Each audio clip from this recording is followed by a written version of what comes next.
நாயன்மார்கள் அப்படி கிடையாது. ஒரு காற்று அசைத்தால் கூட அது சிவன் செயல், ஒரு மூச்சு விட்டா கூட அது சிவன் செயல். நின்றாலும் இருந்தாலும் கிடந்தாலும் மென்றாலும் துயின்றாலும் மன்றாடும் மலர்பாதம் ஒருகாலும் மறவாத குன்றாத குணமுடையார் தொண்டராம் குணமிக்க. எச்சு முழுங்கினா கூட ஈசன் செயல் என்று சொல்லுவார்.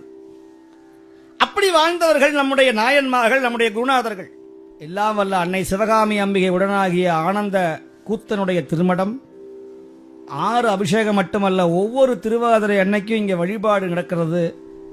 உங்களுக்கு எந்த விதமான தோஷமும் தொல்லைகளும் இருந்தால் உங்கள் ஜாதகத்தை கொண்டு வந்து அவன் திருவடியில் வைங்க, அவன் பார்த்துக்கொள்ளுவான் அந்த வேலையை.